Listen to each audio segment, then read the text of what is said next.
Take it away, Tien. Hi everyone. I'm Tien. It's nice to meet you all. I guess in this presentation, I'm just gonna be briefly talking about um the journey to college, like things like let's see. Oh, could you click the next slide, please? We're gonna be talking about sort of choosing a career or a field that you're interested in. Picking a college that's right for you, because I know that each person may have a different type of college that might be right for you, and preparing for college apps. So like timeline and all that. So breaking it down, as for career and field, so I think that most people don't really know what they're going into. It's like rarely that there are people who already know what they want to go into. But it's important to like sort of stay open because your path may change. I thought that I was one of those people that knew what I wanted to do since I was like 7.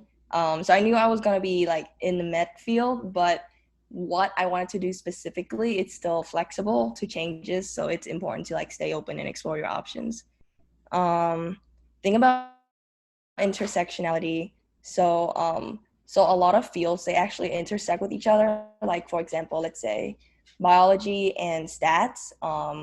You can do like coding for biology, bioinformatics. A lot of fields intersect with each other in these like really unique ways, and you can find your interest in those intersections.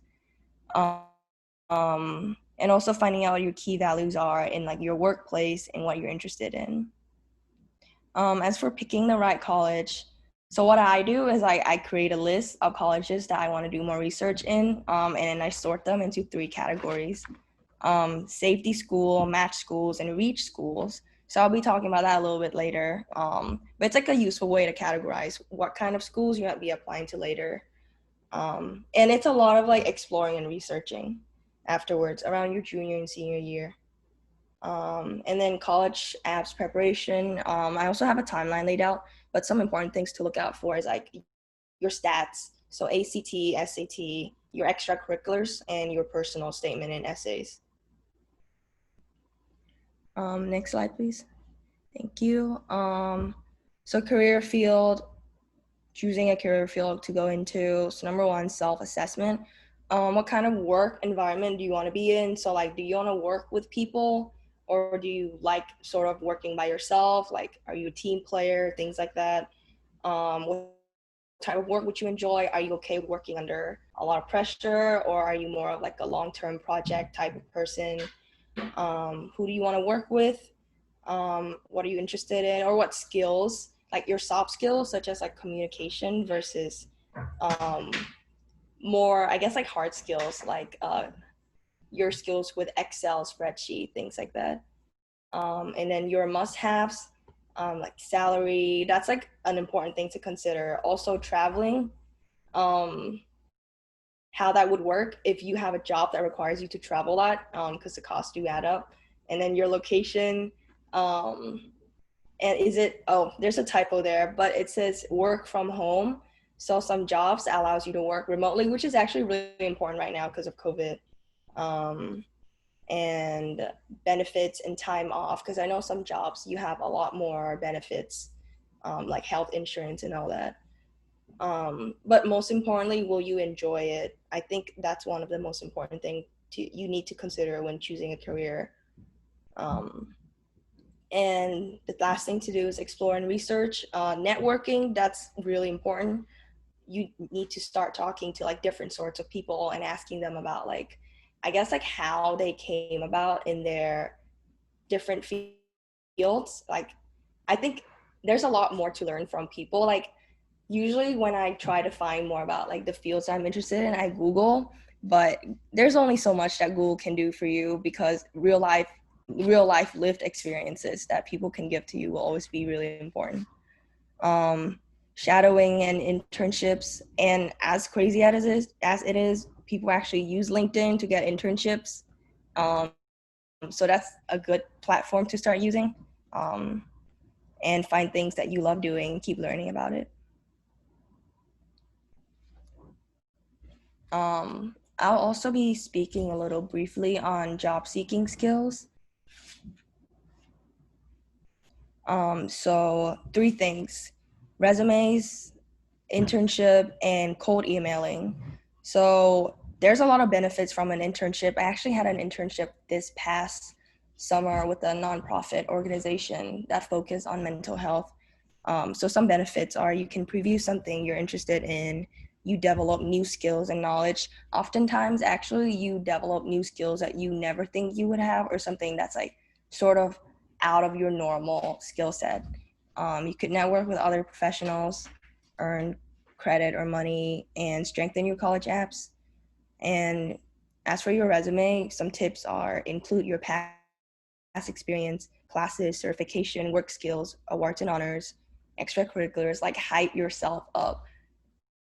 Like for me, I keep thinking, oh, like, should I put it on there? Just, you should put it on there for sure.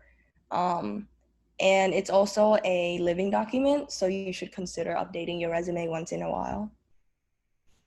Cold emailing. So cold emailing is actually a pretty effective strategy you can use it to find internships, or if you're looking to do research or get into a lab, that's also helpful. So you would just email the person and sort of introduce yourself, tell them why you're reaching out to them, why are you interested, and include your list of relevant skills and past experience. And that would be helpful to also include your resume, and ask for availability to meet to discuss, usually over Zoom.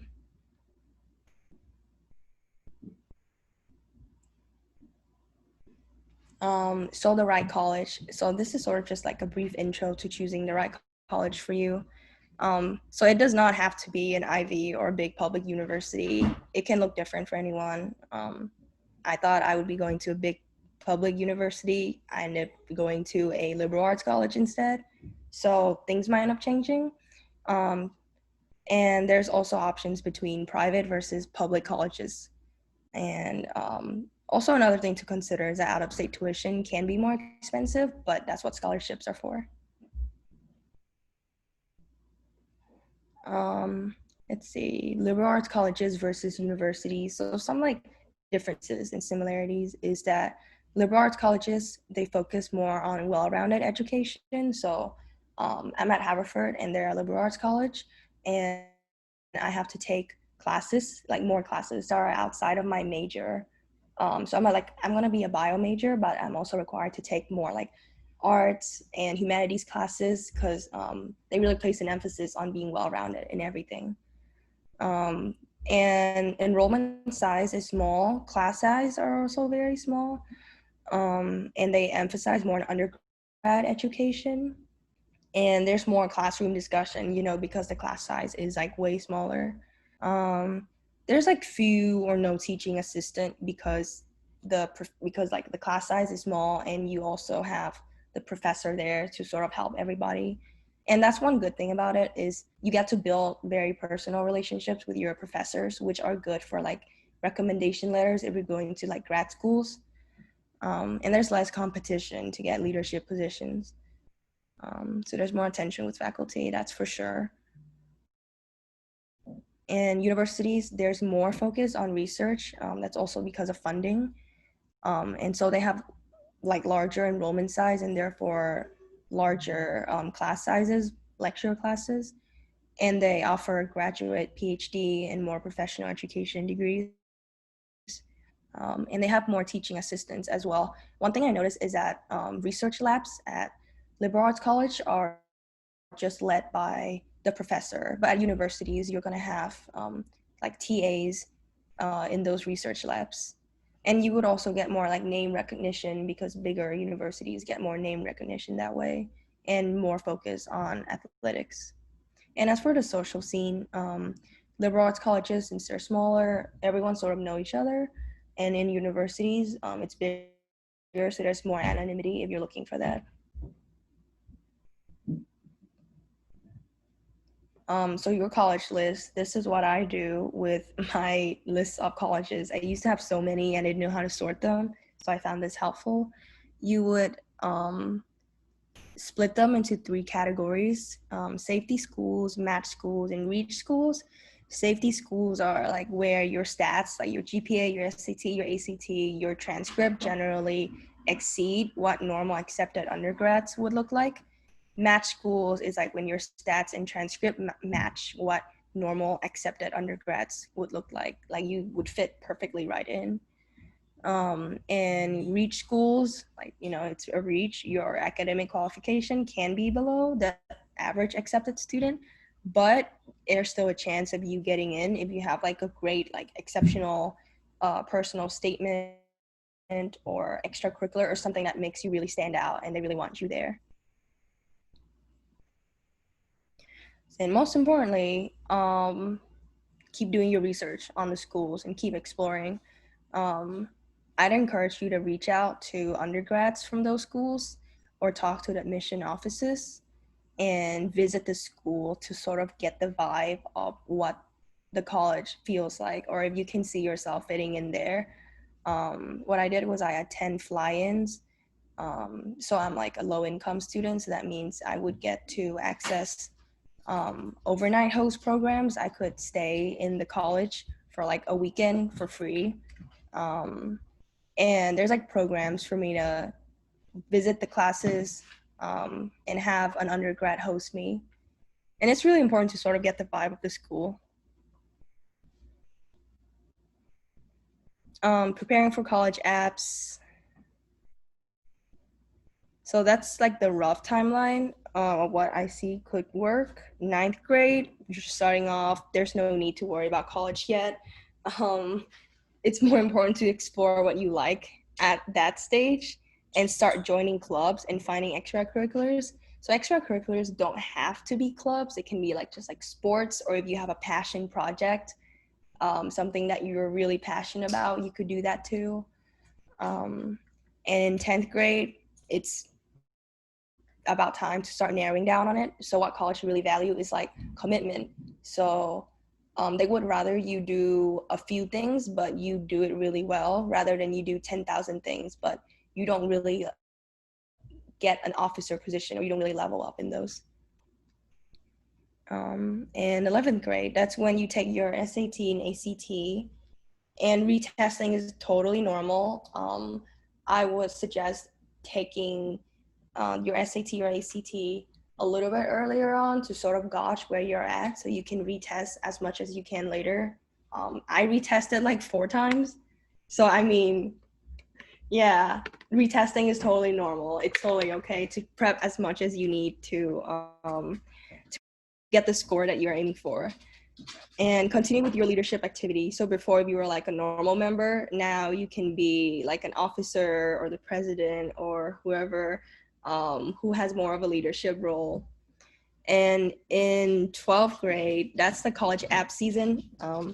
So during the summer before, from 11th to 12th grade, I recommend you start thinking about your personal statement and essays about like what you could possibly write about and what prompts are available, because usually they have a few prompts. If you're using Common App, if you're using Common Apps, they use a few prompts that they keep recycling over and over. So if you look at past prompts, you can get a sense of maybe what you could start writing about in your topic. And also supplemental essays. Usually colleges have like the why us component of their essay, which is like, why did you pick us specifically? Like, why are we so special? Like, what makes our college the one you want to apply to? So for those supplemental essays, you're going to really have to start honing in on why you wanted to choose that college and not just write a generic statement. And extracurriculars, this is something that I also really want to emphasize because they can help you stand out on your college apps. It shows your like personality, your strength, your passion, and it can also show what kind of school maybe you would best fit to. I have like a passion for like social justice stuff because I was like in some nonprofits in high school and I did like a lot of advocacy work. So that made me like a pretty good fit for Haverford College, which also has a social justice component to it. So yeah, I think like focusing on your extracurricular can be really important. So benefits, better academic performance, productive breaks, essential life skills, resumes, networking, and of course, college apps. So there's like different types of extracurriculars you can do: art, sports, volunteering. You can start your own project if you'd like. So what matters here is like you don't have to worry about if you think that your extracurricular is like not big enough or not like significant enough, because I guarantee you it probably is significant. What matters is like what you get out of that experience and how you learn from it, like how it was valuable to you and how can you bring those lessons to college and beyond. So how did you grow and what skills did it give you? So do what you enjoy and please don't overload yourself. Quality over quantity. So commit to like a few things and do it very well.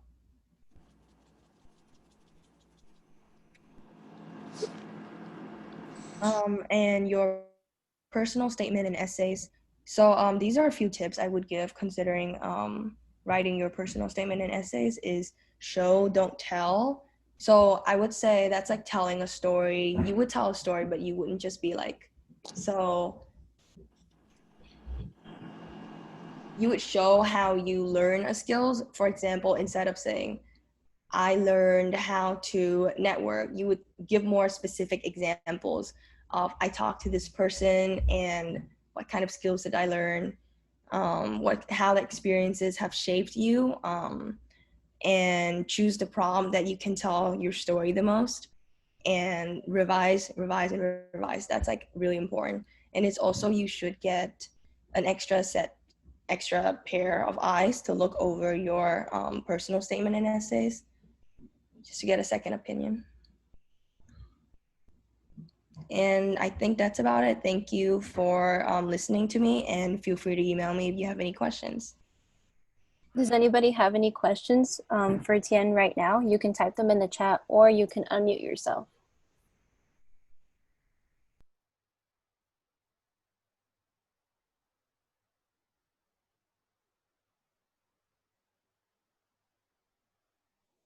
I actually have a question. So is it harder to get into a liberal arts school than a university? And for cold emailing, what specific people do you have to email? So it depends on which college it is, but liberal arts colleges tend to be smaller, and they also tend to be private colleges. So I would say in general, it's a little bit harder to get into.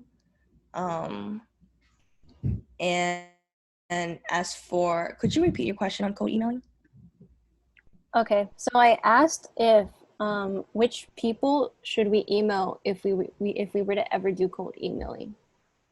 Oh, okay. So it depends on what you want to do. For example, if I want to get into a lab or do research, I would cold email like any professor in the biology department and see if they would be okay with me doing something in their lab. Or if I want to intern at a company or an organization, you could cold email maybe someone who works there, maybe perhaps the HR department, or if you want to be bold, go ahead and cold email the CEO directly, because I know for like smaller organizations, the CEO is like directly responsible for a lot of like the executive tasks. So if you cold email them, that would probably catch their attention. Thank you. We do have a couple questions in the chat. So the first one is, how did you decide on your college? Um, so I am a Questbridge scholar, and that's how I found out about Haverford. Actually, I had no clue Haverford even existed because I'm from Texas and Haverford's the way in Pennsylvania. Um, so Questbridge showed me like a list of schools to look into, and they were like, "Oh, Haverford College," and they were saying that Haverford has a really good like pre-med program, and I wanted to be pre-med, so I looked into it, and I looked more into their social life, like see if that would fit me. I looked into like the average student profile and see if my stats match theirs. Generally, I stalk their website to learn more about what the college would look like. And I was like, you know what? Maybe I can see myself being here because a lot of what I'm passionate about sort of matched the college. And I also went to the I also visited the school, and I stayed over for like a weekend. I met a lot of really great upperclassmen, and they showed me around, and I was like, you know what, I'm in love with this college, so I'm gonna apply here. Okay. The next question is, at what point did you get an internship? So my first internship was this summer. I applied around maybe April, and I heard back from them in May, and my internship lasted around 2 months. So yeah. The next question is, what was the biggest thing you faced trying to get into college? I think the biggest thing was probably just like tuition, because I was really worried about how I would get here, and also worried about what moving in would look like because I come from really far away. Um, so there's like a lot of like tricky stuff to financial aid when it comes to college, because your financial aid package may say one thing but it may actually mean another thing. So it's important to like communicate with the financial aid office, um, to figure out like, you know, FAFSA and your CSS profile, things like that. And also in certain states you actually have to pay taxes for your scholarship. So I think that's like one of the biggest challenges I face is probably around financial aid. Okay. The next question is, what extracurriculars and internships are best for pre-med? Um, so I would say get exposure, get like clinical exposure to, you could either shadow at a hospital or like a clinical practice, or you could volunteer there. Or if you wanted to, you could volunteer at like a public health organization if there are any. Um, but also feel free to like keep exploring other things that you're passionate about. Like on one side, it's important to get exposure to like the medical field in like hospital setting or clinical settings. But on the other hand, you should also do your own extracurricular and internships. The next question is, what is a typical day like in college? Okay. So you form your own schedule in college, which is something I found kind of really cool. Um, and my day starts at like 9. I used to wake up at 6 for high school, but that doesn't work in college anymore. Um, so a typical day, I probably have like around 2 classes per day, but some people can load up and have up to 4 or even 5. I have like 2 classes per day. You just go to class and you would get lunch and go back to class. And around, I guess like 3 or 4 or 5, that's like around the time where extracurriculars start. And I also work on campus. So it's a pretty busy day for me usually because I have classes, um, my clubs, and I also work. So I like I'm constantly like out of my dorm and like running around for stuff until probably like dinner, and then I'll be free afterwards to do homework. Does anyone else have any other questions?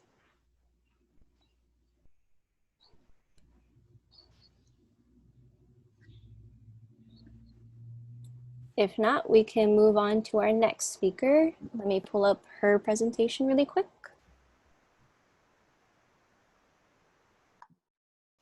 Okay, so our next speaker will be Cindy Berganza, and Vanessa, you can introduce her. All right. So Cindy Berganza is a first generation Latino student, and right now she's attending UCLA.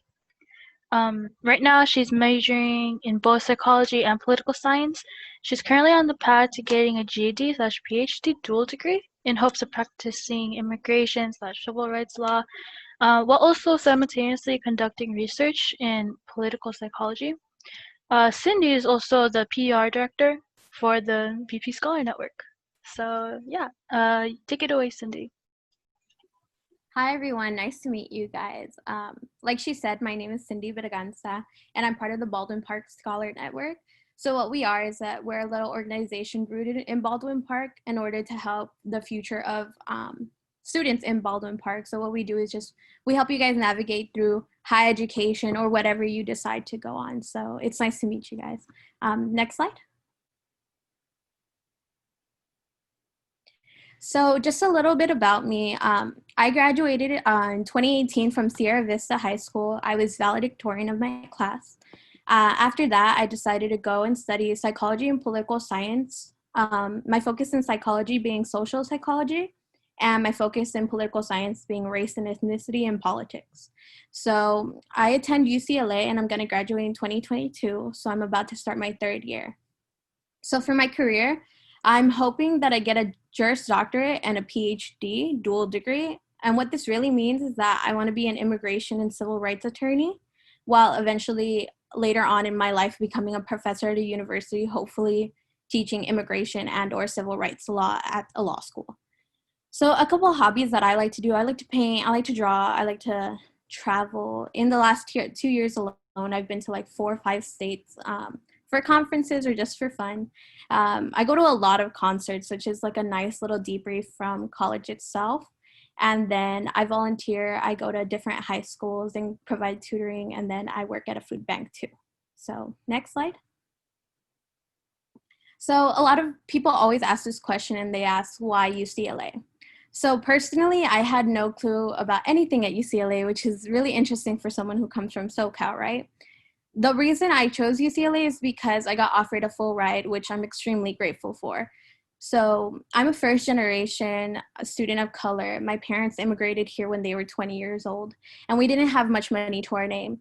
So the first thing I knew is that I didn't want to pay too much for college, knowing that eventually I was going to pay for law school. So knowing that UCLA offered me a full ride, that was kind of the biggest enforcement for why I chose my school. But I think there's a lot of important factors to consider when you guys decide when you want to choose your college, you know? So one big thing that I really want to stress is that you guys think about financial aid. College can get really pricey depending on where you go, and loans can really add up through the years. Often more than not, we don't really talk about this when we're in high school, but you talk about it more when you graduate. So I think that's really one important thing to consider when it comes to choosing a school. The second would be location. A lot of people don't know whether they want to stay close to home or go far, but considering how you are, like if you have a strong support system with your family, I recommend staying maybe local or maybe not too far so you can come and visit occasionally. But if you really feel like you want to go out and venture the world, I think location is a really important thing to consider. A third thing would be majors. So a lot of you guys might not know what you want to study, and that's completely okay, but some of you guys might. So I know, for instance, nursing at UCLA, you can only become a nursing major if you apply going into college. You can't change your major into a nursing major. So it's important to, like, if you have a dream major or know what you want to study, to make sure that that college offers opportunities for you to be in the major and great opportunities to meet faculty who are like very experienced with what you want to know about. Another thing would be whether you want to go to a public or private school. So this ties back kind of to financial aid. Public schools are typically larger student body. UCLA has about 40,000 students, which sounds like a lot, but you get used to it. And then it's a little bit cheaper than a typical like private school. So a lot of private schools are a lot smaller, like maybe within the thousands, and then it's a little pricier. So it's just something to consider when you're choosing a school. And then the last thing I would consider is that community college is honestly a very viable option. More often than not, going to 4 years straight out is very expensive for a lot of students, or maybe some students don't feel like they're prepared enough to go straight into a four-year university. That's completely okay. As soon as I went into UCLA, it was kind of a struggle, just navigating the world by myself and figuring out what I wanted to do. And I think community college is a really good option. Not only that, you get to transfer out of CCs after 2 years. And for a lot of people, they can even transfer into their dream schools, which is amazing. So I think that's a really important thing to consider when you choose a school. So next slide, please. So choosing majors. Like Tien had said, choose something that you're passionate about. I'm really lucky, and I've known what I wanted to do for a good majority of my life. I knew that I wanted to practice law, specifically immigration, and I knew that, you know, you have to have political science background to know that. And then I chose my psychology major because I was interested in how the mind works. So how people come to make decisions, how people act, and that also ties into law, because when you're in a trial, like you can back up what you say with knowledge about how people react and things like that. But a lot of people don't know what they're interested in, and I want to say that that's okay. You guys are in high school, and I think that's completely acceptable to not know what you want to spend the rest of your life doing. Even I've met people who are like 22 and still figuring out, and I think that's completely all right. You can start off as undeclared, and I want you guys to know that that's an option. I think there's this misconception that people think if you apply as undeclared, you the school is more unlikely to choose you, but that doesn't have any effect on admissions. So I just want that to be clear and out there. And then when you apply as undeclared, you can take whatever classes you want. There's general ed classes that most colleges make you take in order for you to be well-rounded. And you can kind of take fun classes and see what major you're interested in and how that can like work around what you want to do. And then if you don't even like your major and you're like, oh, this really isn't for me, you can obviously like switch later on and just narrow down what you want to do. And I think that's the brilliant part about college, because it's really about figuring out who you are and what you want to do. So don't be too stressed about things like that. Next slide. So for scholarships and resources, I think when push comes to shove, scholarships are really important for a lot of us coming from a community that is often low income and or first gen. So what I urge y'all to do is look into local scholarships. So when I was a senior at Sierra Vista, I won 3 scholarships, one of them being the Psychology Club Scholarship, the BPEA Scholarship, and then the Kenmore Scholarship. So all of these ended up being how I bought my MacBook for school. So even though they were like $500, $200, it really adds up and it can really help you. And more often than not, a lot of people don't apply for the local scholarships within their own city. So you have a higher chance of actually winning them and then using them, like the money, for whatever you need for school. There's also big outside scholarships. So I know Tiana is a Questbridge scholar, so that's a really important scholarship to look into. The Gates Millennium Scholarship, Dell, Coca-Cola, and then there's just a bunch of outside scholarships that have are able to pay for your tuition in full when it comes to a lot of institutions. So I recommend is looking into those outside scholarships, and don't be afraid to apply. The worst thing is they can say is no, but it never hurts to try. And I think you'll also benefit a lot from learning through the process of how to apply for scholarships, because this is something you'll probably continuously do until you get to grad school, or even after grad school. So the last thing would be some resources. So resources that you should really tap into are your high school counselors. This is their job. They know how to guide you, what you should do, what you shouldn't do. And they're there to help you, So it's good to talk to them about any concerns, whether it be financial aid, whether you need a letter of recommendation. They're really important piece to look into. A second would be us, BPSN. So we have an Instagram, which I can put in the chat later on, but it's just called the BP Scholar Network. And what we do is that we have this newsletter that we're formulating that'll be released in the near future. And it's going to be a lot of local scholarships. Dania put it in the chat, thank you. It's going to be a lot of scholarships and just resources for students who are thinking about transitioning to higher ed, and just resources from the community itself. The last resource would be high school programs like HSF, which is the Hispanic Scholarship Fund, LEADA, which is the Leadership Enterprise in Diverse America, and so many more. I know Dania went to a couple of these programs for HSF, so maybe she can talk about more like that. But they're definitely really great programs that prepare you if you're interested in going straight through to a 4-year university. And then those resources will also be put in our newsletter. Next. So the last thing I want to end with is tips I would have given high school Cindy. So more often than not, you get caught up in, growing up and you're going to be 18, you're moving out and whatnot. But I do recommend that starting now, you find a good balance between academics and social life. It can get often overwhelming how much academia we have to put into our lives that we forget. We have family, we have relationships, we have friendships. So I think starting the habit of finding that balance right now is really important. Second, choosing a school based on financials is okay. Loans can get pretty expensive, and if you don't have a dream school, it's okay to just choose based off, financials, location, or things that don't seem very heartfelt, I'm here to tell you that that's okay. Third would be to make sure to ask people for help. I think often more than not, we struggle unnecessarily because we feel like we need to do everything on our own. But that's not really the case. Ask for help on college apps, ask for internships, network with the people you know, or organizations like ours, you know. So just put out the word and be like, you know what, like it's okay if you need help. And then the last thing is that you're all still in high school.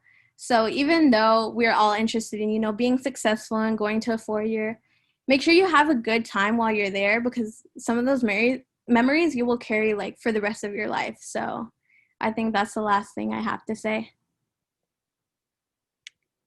All right, thank you so much, Cindy. Does anybody have questions for Cindy or anything that she mentioned? You can always type them in the chat or unmute your mic. I actually have a question. So could you talk a little bit more about the BPEA scholarship and what it is? Yeah, so the BPEA scholarship was a scholarship that they offered my senior year. So what the application looked like is that you had to nominate the educator that impacted your life the most.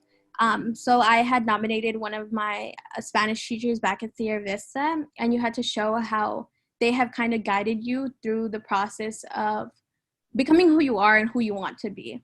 So that was what the application looked like. I believe it was 2 essays, a letter of recommendation, and I think that was it.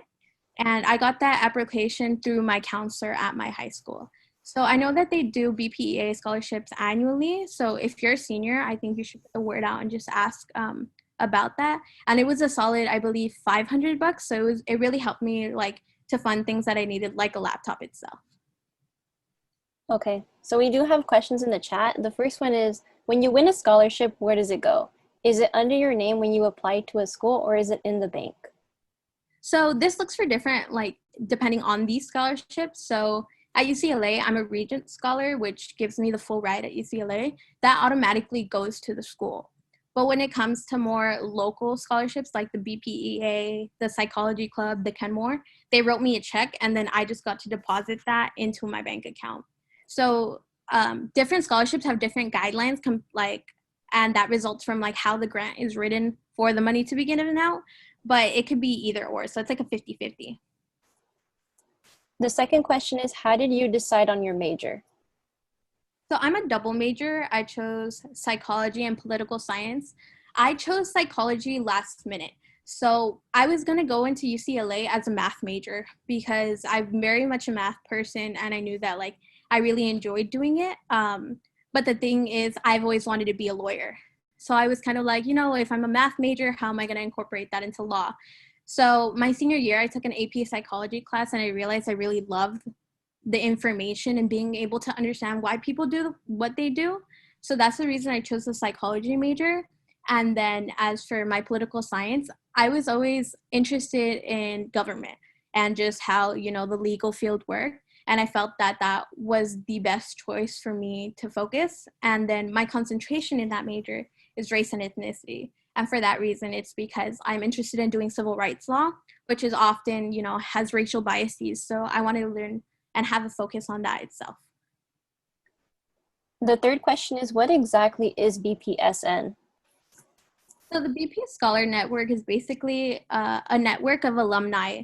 Most of us are from Sierra Vista, but we're trying to expand to get mentors from BPHS as well. But what we do is that we have this mentor-mentee program, and we get assigned students who are still in high school, and we help them navigate through the whole process of whether they want to go to a trade school, a community college, or a 4-year institution. And we basically aid them in the process. And, you know, we do things like edit their college apps, answer questions about college, or just like be their friend, you know, because when transitioning into like higher education, everyone needs a mentor. So that's basically our biggest focus in BPSN. The next question is, what's it like being a psychology major, and what's your favorite class? What's it like being a psychology major? It's honestly really interesting. Psychology has a lot of variation. So whether you're interested in the sciencey stuff or the more human, like humanity side of it, you can choose. So I think that's the best part of being a psychology major, because you get to meet a lot of people with different interests and different perspectives, and it really opens your mind to a lot of things. And as for my favorite class, I took a psychology of diversity class, and it was really interesting because it showed how diversity really has an impact when it comes to education. And like I said, I want to do law and, my focus on race and ethnicity, but I also want to become a professor. So being able to learn how education is kind of like different depending on where you come from was really interesting to me. The next question is, how big are your classes? Okay. UCLA has a really big student body. So my classes, and I hope this doesn't scare you guys, but they can get big as about like 600 people in a class. And I know that sounds really large, but the way it's set up at UCLA is that you have a lecture, which is where you go and hear the professor, and then you have a discussion section where you get to talk to a TA. Discussion sections are often like 30 people, so it feels like a high school classroom, So you get to learn in a big environment, but then you get to hone in on those skills in a smaller classroom. But yeah, most classes range from about, I think, 300 to 600 for my majors. But I know other majors can go as low as like 100, 200. The next question is, do you automatically apply for the Regent Scholarship through the regular UC app, or is it separate? So the Regent Scholarship is tied to all UCs. So all UCs, like UCLA, UC Davis, Berkeley, they all have Regent Scholars. For my year, they selected me. So I didn't have to fill out a separate application or anything. They chose the top 0.1% of applicants, and then they reached out to us and told us that we won. But I think my year was kind of an anomaly, and what the norm is that you get selected to apply. So after you apply to UCs, you get an email from a certain institution. So like, let's say UCI, they'll email you to apply, and then you apply, and then they it's up in the air whether they choose you or not. So that's how it necessarily works on the normal. Mm-hmm. And our last question is, were you able to take most of your first choice classes? So I'm really lucky, and my Regent Scholarship gives me priority enrollment. So I know if I didn't have that, it'd be more like a fight to the death to like figure out what classes I want to take. But for the most part, I got to choose my first choice classes. But I think it's different at every institution. But yeah, I hope that answered the question. Does anyone else have any other questions?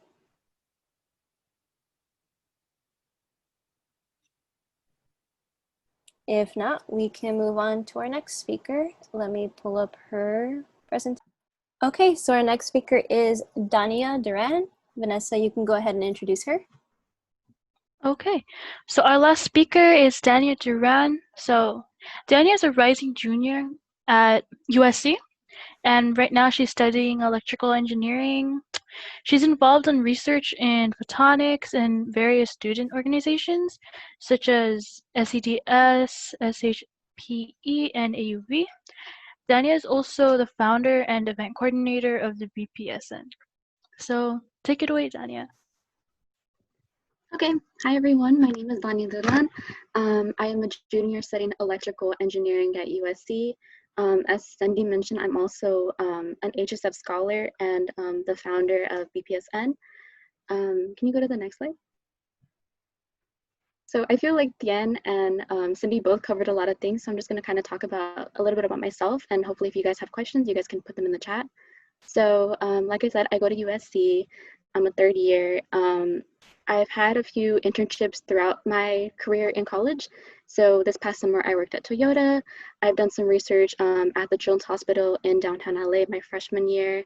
I also conduct my own research on nanophotonics, which is kind of like these tiny like little light particles that we're going to use to kind of identify and diagnose like cancer in patients. I plan to go on to a PhD relating to quantum mechanics and chemistry. Specifically like in relation to like robotics and computer parts like PCBs and stuff. And some fun things about me is I love to make art, I love to garden, I'm sewing, hiking, and listening to good music. I'm basically a grandma in a 20-year-old body. So that's basically me.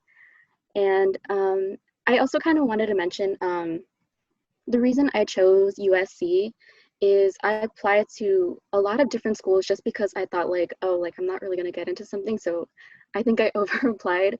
And for me, the reason I ended up staying was because I'm really close to my family, and like my mom, she wanted me to go to Mount Sac because it was just like right next door. And but I kind of felt like I needed to get out of like the Baldwin Park area, and I wanted to just go see other things.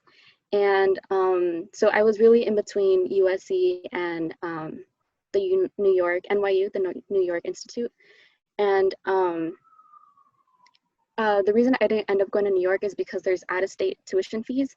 So it was like hecka expensive, another like 10 grand more than what I would have paid at USC, which was only like $1,000. So it was because of both financial reasons, it was closer to home, and being based in LA, even though like we're only like 15 miles from Baldwin Park, it feels literally like you're in another world, like you're in another universe, and it's just like its own center of like bubble, and like there's art, there's cool things to do in the park, there's like a really lot of interesting people and stuff.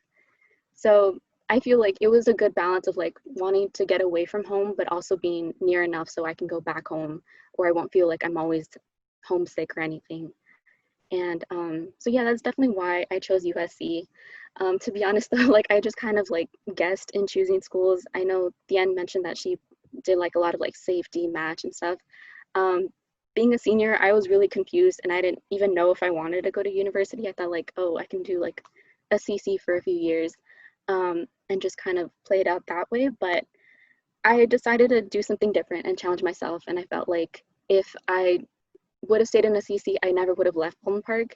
And even though like, again, USC is like not too far away, like it just helped me kind of broaden my perspective and explore different options and stuff.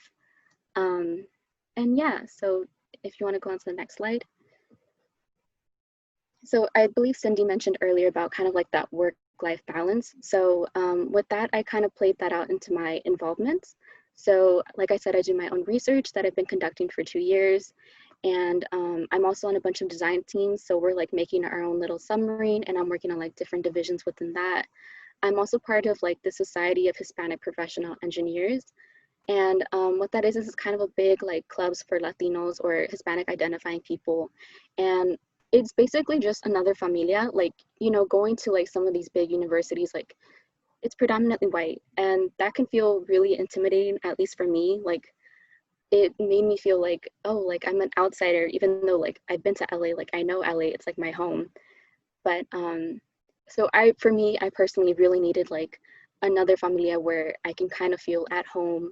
And it's kind of nice to like also have someone to like talk about like these experiences with, because sometimes there is like little microaggressions like in universities and stuff, and like people don't mean it, but you know, so it's just nice to have like somebody to like talk about these things about, and really just like have that sense of home, even though like you're far away from home. I'm also really interested in going to space. I want to work at NASA someday. So I'm also the executive director of the Students for the Exploration and Development of Space. And we just hosted like a lot of cool events like at Griffith Observatory, and talk to a lot of JPL speakers, and just really cool fun events like that. And like I mentioned, I'm also the co-founder of the Baldwin Park Scholar Network.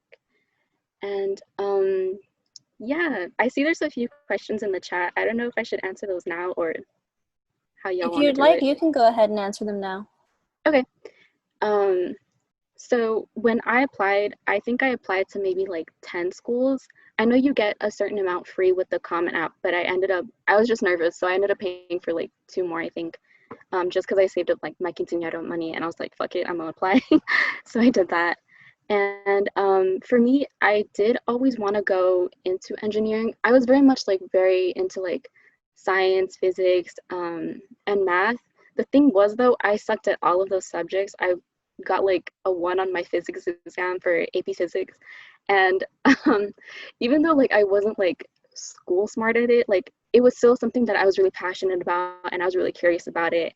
And like I love learning about it. And even though like my SAT scores weren't great, they were like the average, I think, or anything, I think the reason I was accepted into like some of these really good schools is because like they saw in my essays like, oh yeah, she's passionate. She might not be the best book smart at it, but she definitely has that drive. So I feel like you don't always need to like be the best in a score sense. Like you don't need to have the numbers as because like you're a person, you're not a number. So as long as you can show that you have this passion, even if it's like something you're not good at, it's just I have that passion for that. I want to do something within it. I think colleges will definitely see that and they'll recognize you as a good applicant for that. So I hope that kind of like lessens the nerves that y'all may be feeling, because I know I felt like, oh, like I might not be good at this because like I don't have the scores to back me up on that. But it kind of showed through in my high school like activities. Like I was interested in some of like the physics clubs that were on campus, or just I was just very interested in about it, and like I did like my own experiences, or I did the robotics club for a little bit. I was part of like the environmental science club, so they could definitely see that I was really interested in STEM. And even though I didn't have the book smart aspect of it, I did have the drive. So yeah, I think that definitely came through when applying. And within engineering, I did switch out around a few times. I think I switched majors like maybe 5 times. I was like aerospace, astronautical, computer science.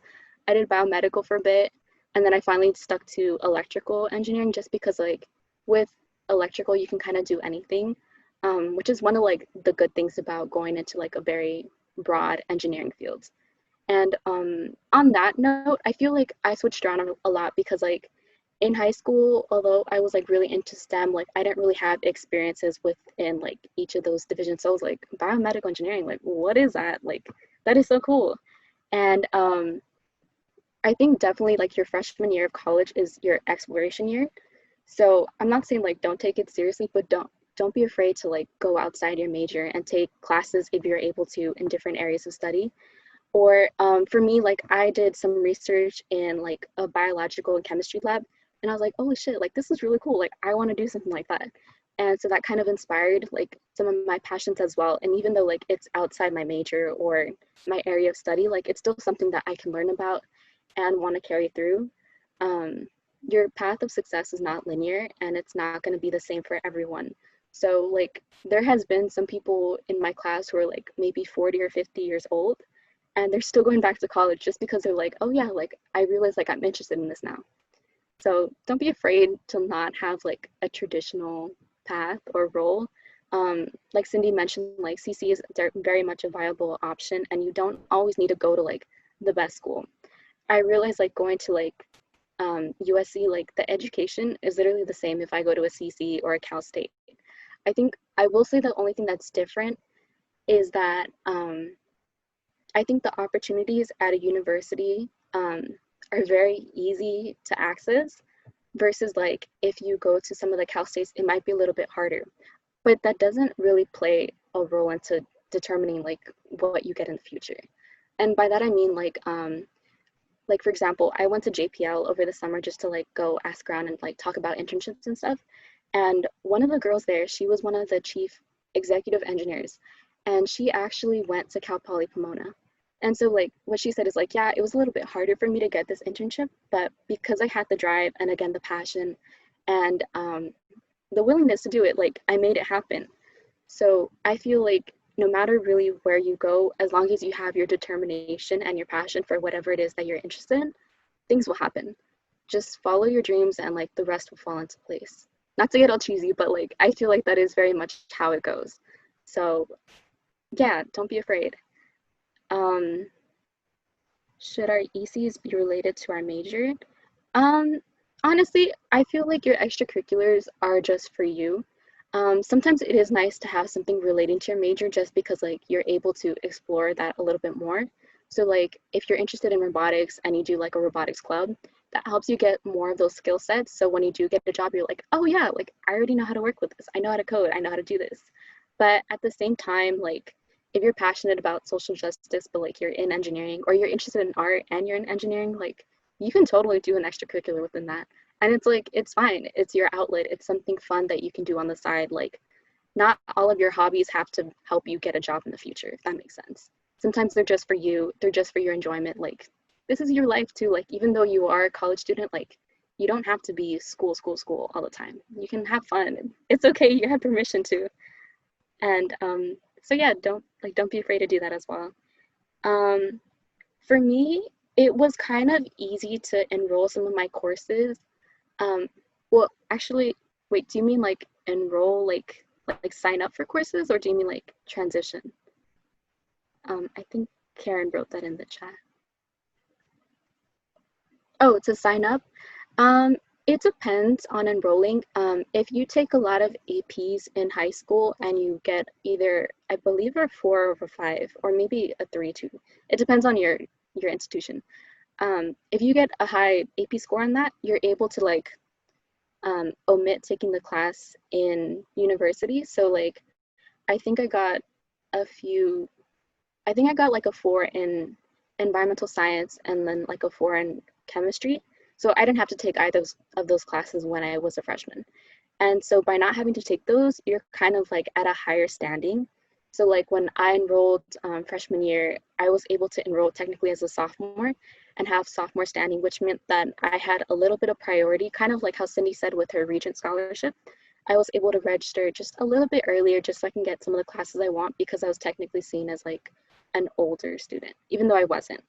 So that's one of the only good things about like really studying hard for your APs, is that you kind of have that a little bit more freedom. And so like for me, like I'm because I tested out of some of those credits, like I can take art classes now, which have been so fun because I really love doing art. And yeah, it just kind of lets me have some more balance and control over my schedule. So for the workload for a typical day as an engineer, honestly, it varies. I will say, like, for me, I'm really involved in like on research and a lot of different clubs, and like starting like the mentorship program on top of that. So, and on top of that, I have classes which can be really challenging sometimes. So sometimes I will have like 7 hours straight of lecture just because like that's how it is in engineering. And it really sucks, but I mean, it is something I love, so I kind of bear with it. But if it's like too much to handle, you can definitely take another year or another semester and like kind of pace that back. So like for me, like I'll have class from like 8 to 12, and then like a 10-minute break, and then another class like 12 to 2, and then like a 30-minute break, and then like another class like 12 to, or sorry, 2 to like 4 or something, and then like a lab. To be honest, I do end up skipping a lot of that classes because I personally can't do 7 hours straight. And after high school, like I stopped doing that. And I try to organize my classes so like I'll only have like 3 or something, but it can definitely be a lot. Some people are lucky that like they pack their schedules on like Tuesdays and Thursdays, so they don't have classes on Fridays or on Mondays or something, and that kind of helps a lot too. So you can have like homework days and stuff. It really is just about how you choose to schedule it and what other activities you want to do on top of that. And most of my classes are taught by professors, just because like the engineering school within USC is very small. So typically we'll have like 40, maybe 30 people within a class, which is different in other public universities. And it's really nice because like you get to make all these personal connections with your professors. And like, for example, when I was doing aerospace engineering, I took this Astra class, and we had maybe like 40 kids in our class. So I got really close with one of my professors, and like he worked at JPL. He had been in NASA for like over 5 years. So like he taught us a lot about like what it is to work in the industry. And he actually was able to get a few of us internships. I did research that summer, so I didn't really apply with him. But by having that connection, you can definitely have a little bit more, I guess, networking opportunities, and able to get more like internships. And if your professors are doing research, like you can definitely talk to them and be like, oh, like this is so cool, like how can I get more involved? So that's one of the benefits about going to like a smaller, or having like a smaller class, just because you get closer to your professors. But on that note, like teaching assistants, like they can become your best friends. Like if you go to office hours a lot, or if you need help with like a lab or like some project, like they're just amazing sometimes. If you're lucky, some TAs are kind of mean, but it is what it is. And yeah, but typically like you'll have both a professor and a TA, and like they'll have separate office hours. So you have more opportunity to kind of keep on learning. And yeah, if there's any more questions, go ahead and let me know. I know engineering's kind of hard and scary, but it's something that is really cool and really fun. And like for me, like I mentioned, I wasn't very good at like high school like physics or anything. So going into college, like it's okay to like not do well your first or even second semester. It's hard. It really is. And like Cindy mentioned earlier, you really just have to take advantage of some of the resources that are already available. So like for me, I was able to kind of connect more with the Society of Hispanic Professional Engineers. And like I would talk to some of the older kids that had already taken classes. And I'm like, hey, like if you have your test like from last semester, can like I see it so I can kind of figure out what the problems they're going to be asking, or old homeworks, going over that, just more studying networking opportunities too.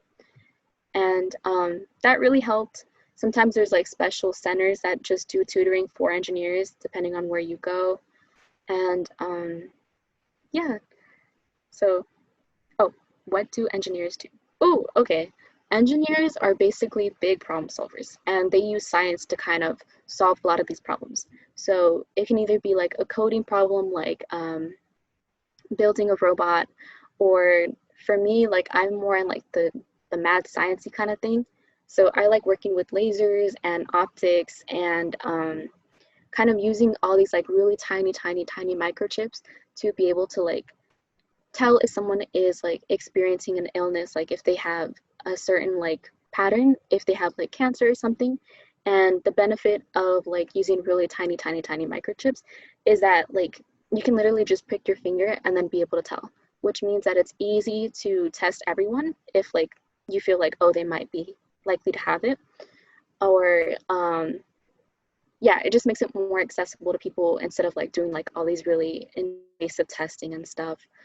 Some engineers are like rocket scientists, which is something I want to go into the future.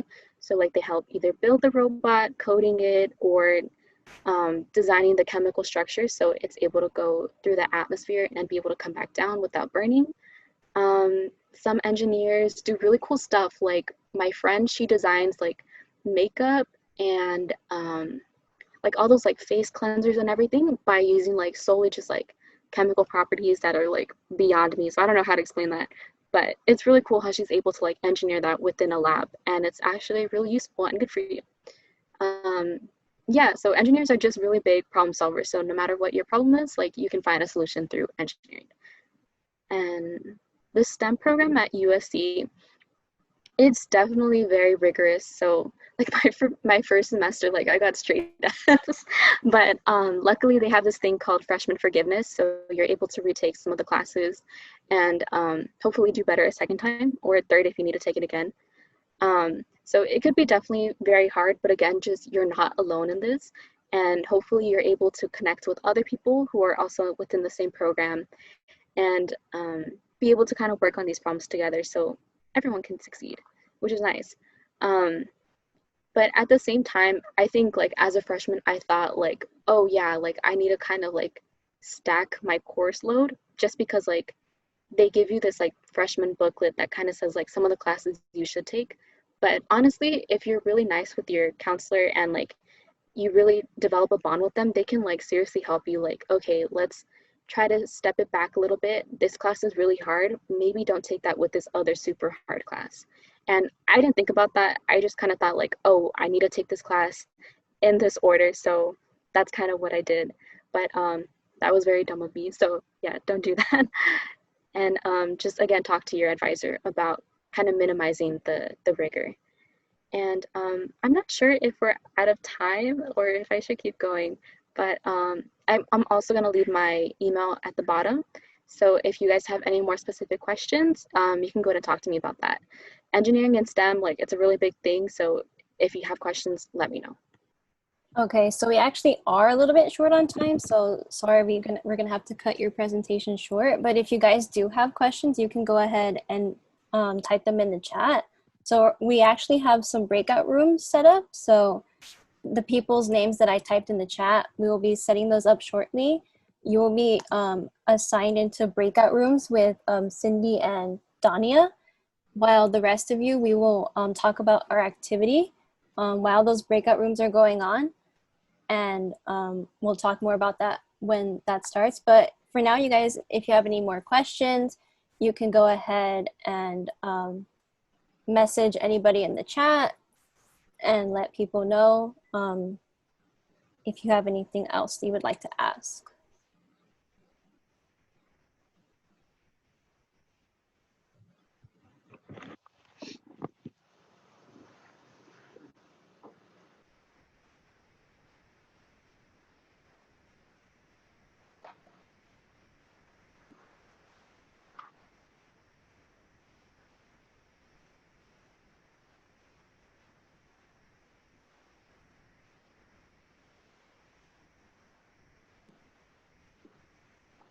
Also, if you would like to be in a breakout room, you can always let us know and we can go ahead and do that for you.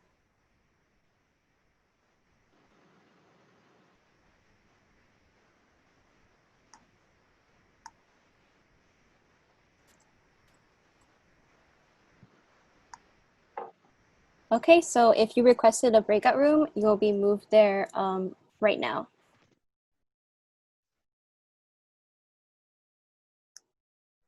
So for those of you that are still in the main room, we're gonna go ahead and talk about our activity. So Vanessa, if you can share your screen.